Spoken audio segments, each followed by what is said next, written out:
Hello and welcome back to the channel. A bit of a fleet update for you. You're possibly wondering why I'm actually pointing you at a rear light. Well, I'm going to introduce the latest member and addition to the fleet. Not sure if you can guess what it is from the rear light, but it'd be good if you could. But yeah, I shall pan back and introduce you. So, welcome to the newest member. This is what I've called Tom the Tomcat. It's a Rover Coupe, codenamed Tomcat. It's 216, so it's the 1.6 Honda engine under the bonnet, single cam, 16 valve. So this was basically sort of the introduction to the coupe range, but we'll just have a bit of a pan round. As per sort of our normal cars, there is work to do, specifically on this one, sort of paintwork, because it is quite had some DIY, shall we say, rattle canning to it. So without trying to make you feel too sick, I'll just take you around the front. So there we go. You can probably see it's had some awful stripes on it in the past, which we've actually taken off, but you can probably still see the indentations there in the bonnet. And somebody, although we've tried to polish it out so far, decided to put Tomcat, helpfully, on the bonnet where the stripes were. This is a 94 model, in a lovely blue colour, pretty much original really. So this is the latest member of the fleet. Literally we got it just over a week ago now, and it had an MOT that ran out a week previously, but it had done 25 miles since its last one in the beginning of lockdown. But yeah, this is the latest member of the fleet. We actually chucked it in for an MOT, not thinking it would actually pass. We literally did an oil and filter change on it, and yeah, put it in, and it passed first time, surprisingly, with just a few sort of advisories that you'd expect from it not being driven. So it had advisory on the brake disc being rusty and a couple of the brake pipes, but other than that, it sailed straight through. So we'll cut there for this outside one. I'll take you inside, we can have a look around there, and I'll show you under the bonnet as well. So join me again in a second. And here we are back inside the interior of Tom the Tomcat. So I thought I'd just show you around the interior, hopefully without any of my Dorby fingers in the way. So as you can see, he's ticking over quite sweetly there. He's not fully warmed up, so I shan't hoon him on the old revs, but as you can see, this engine revs really sweetly. So it has done just over 105,000 miles, as you can see. Typical Rover R8 switchgear for any of you fans that are familiar. So you've got all the usual indicator stalks and buttons in the usual place, the electric window switches on here. Lovely gear knob. The seats are actually in perfect condition. If I can tilt you around here, just to see the passenger seat, and then up towards the pièce de résistance interior wise, which is these T-top glass roof panels. So if you're not familiar with T-top glass roof panels, they're pieces of glass that give you the sort of view and effect of a sunroof. But if you unclip these here and then push, the panels actually fully come out, just leaving this center section here that's here. So you get sort of all the ambience and open-airedness of a convertible, but sort of without any of the scuttle shake or anything, because it's connected up here. So these are in very good condition. The rubbers look absolutely excellent, because anybody who sort of knows about T-tops, in particular sort of Toyota MR2 ones, if the rubbers are in poor condition, they can actually leak and cause you all worlds of problems. So yeah, literally the car, in particular in the rear, I don't think has been sat in all that often. All the door cards and everything are in great condition. We did have a few bits to do in here. So Ryan today has fixed the digital clock, which was just a bulb out. We've given all the plastics and everything a good clean, needs alert.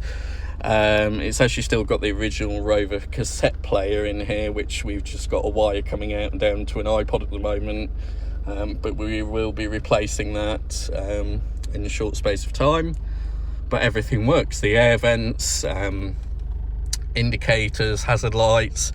As I say, literally it went through an MOT within the last week and passed with flying colours. You know, somebody's done the cam belt on it within the last year, and water pump. It's had a new radiator and many other things. So despite the paint being a bit ruined on the outside, which is typical for one of our cars, we think it was actually a very good buy. So we're just going to be sort of running this in now.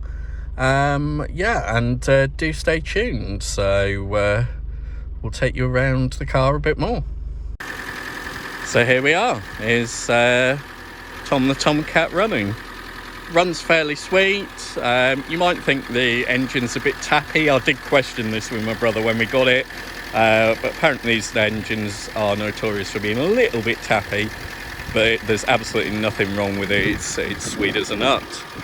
So the eagle-eyed of you might spot that the bonnet stays actually the wrong way, and also it does have a few sort of bodges to it, like if I zoom in here, this rubber bung, it shouldn't even really be holding that position, but it looks like somebody at some point has taken it off because maybe the old one got bent and moved it around. But we will be getting another one fitting it in the correct manner so it does hold the bonnet up. So we'll just take you around the back so you can hear how sweet Tom the Tomcat sounds around the back. Say hello there to Hannibal Supra. More on him later on. But yeah, here we are. So, as you can probably see, sounds very, very sweet. You know, Honda engines are notoriously sort of bulletproof, and this one's done just over 100,000, so barely run in. But yeah, the thing I liked about the coupe, and I don't like many sort of Rover products, is just the look of it. I think these things do look particularly fantastic. You could get them in a range of engines from this 1.6 up to 1.8, normally aspirated 2 litre, and then the pièce de résistance, the 2 litre turbo. But we wanted something that was going to be a bit economical because we have, you know, the petrol guzzlers on the fleet here. And these should do well in excess of 35 to 40 miles to the gallon while still looking good. You've obviously got that pillarless glass there as well.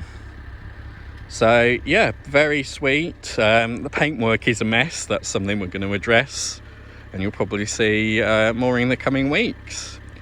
But for now, I shall sign you off looking at our lovely new project. This is a 50-50 project between me and my brother. So Ryan, you've seen in the Hillman videos, we've gone halves on this car. It's an eBay purchase. It actually had some quite good history to it. So it's a 4-owner car. First owner had it sort of something like 20 odd years. Second owner was actually a magazine who did it for a feature of a reasonably priced sort of £1,000 or under car. They then sold it on to somebody who decided to put the remnants of the stripes and other questionable items on. And they then traded it into the trader who we bought it off on eBay. So this was literally an eBay buy. It was bought sort of sight unseen because of COVID restrictions. So we hadn't seen it, hadn't heard it running. It went for a very good price on eBay. And then we got it sort of delivered back here from where it came from. So really the testament to how good it is proves it was sort of a good bargain and a good buy. These cars are only going to go up in value because they are quite rare in sort of Tomcat coupe form. Bit of geekiness that if you guys like, Tomcat was actually the code name when Rover were developing this car, so hence where Tomcat comes from. But yeah, it is the Tomcat or Rover coupe, and in this form it's a 1.6. It has some quite unusual features which not a lot of coupes did back in the day, which is, you know, the rear wiper, which is actually moulded into the glass here as well. so that's really unusual. You can also see, which I love on cars of this sort of era, 94, Rado the Corrado's got it as well, but it has the obligatory phone aerial there as well, which are very 90s and retro. If I pan you around, you might not be able to see it from here, but Rado the Corrado's also got one. But yeah, she ticks over, or he ticks over, should I say, very sweetly. So do follow us, do like and subscribe, it does help.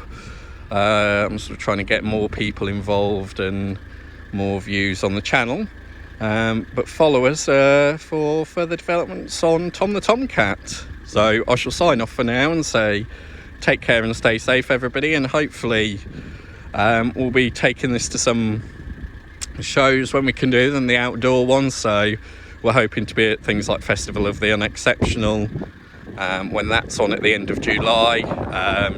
So there'll probably be this and a couple of other cars in the fleet as well. So do take care and join us soon. Bye bye for now.